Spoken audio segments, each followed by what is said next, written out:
Dawn, 12 September 1897. High and the rugged Samana Range between Fort Lockhart and Fort Gulistan stands a lonely stone outpost, Saragarhi. It is not a grand fort. It has no deep wells, no heavy artillery, no hope of reinforcement. It is a signaling post, a thin lifeline of heliograph flashes connecting two British forts in one of the most volatile frontiers on Earth. Inside are 21 men of the 36th Sikhs. They wake before sunrise. They wash. They pray. They tie their turbans. They steady their minds. For they already sense what this day will demand of them. The powder keg of 1897. The northwest frontier is in flames. Across the tribal belt, Afridi and Orakzai clans have risen in a massive uprising against British expansion. The Tira campaign is underway. Frontier posts are being attacked, supply lines cut. Entire valleys are mobilizing for jihad.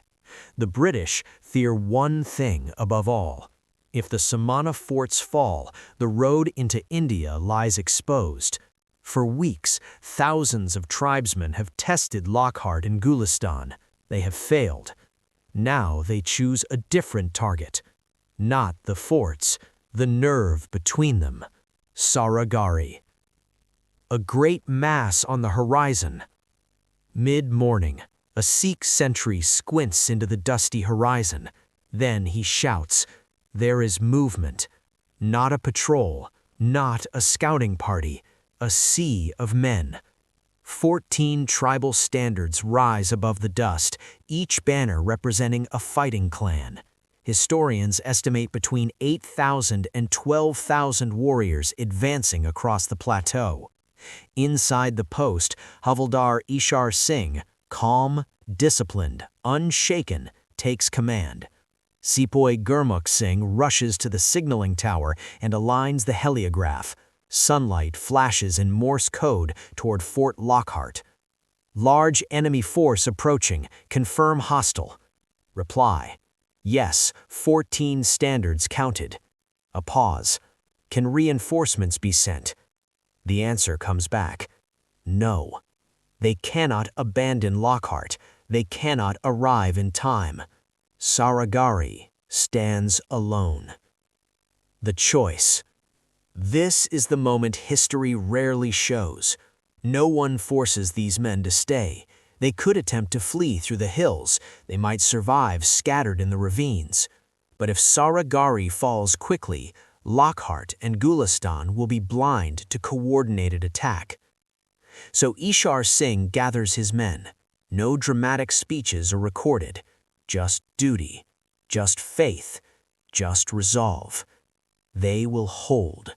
Not because they expect victory, but because time is more valuable than life. Gurmukh signals to Lockhart, "We will hold the post to the last." Lieutenant Colonel John Hawthorne watches through field glasses from miles away. He orders every heliograph message recorded. What follows will become legend. First assault. The tribal war horns sound. Thousands surge forward.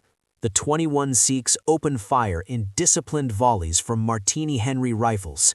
The first wave collapses under accurate, controlled shooting. The attackers reform. They charge again and again.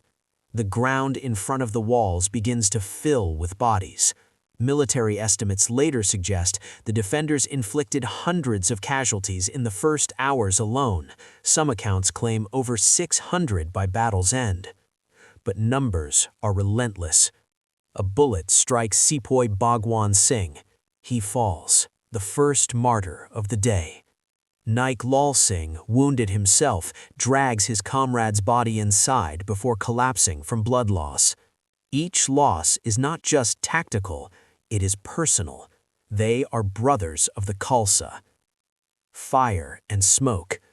The tribesmen change tactics. Brush around the post is set ablaze. Smoke pours over the walls. Under cover of smoke, fighters crawl toward a blind spot in the perimeter. From Lockhart, observers flash a desperate warning. Enemy approaching unseen sector. Too late. The outer wall is breached. Now it becomes hand-to-hand. Steel meets steel. Bayonets, talwars, rifle butts, daggers. The Sikhs counterattack with ferocity that shocks their attackers. For a moment, they retake control. But the numbers keep coming, wave after wave. The gate shudders under impact. A second breach. Ishar Singh's charge. With the outer defenses collapsing, Ishar Singh makes a decision that military historians still study: to buy seconds, mere seconds, for his men to regroup behind the inner wall. He charges alone. Wounded, bleeding, sword in one hand, revolver in the other.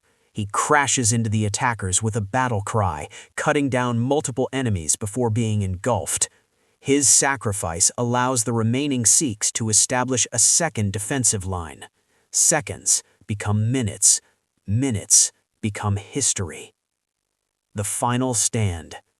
By mid-afternoon, only a handful remain. Ammunition runs low. The gate collapses. They fight until overwhelmed, each selling his life dearly. Above them, in the signaling tower, Gurmukh continues transmitting updates throughout the entire battle, blow by blow, casualty by casualty. The British command hears everything. Then, silence. Only one defender remains.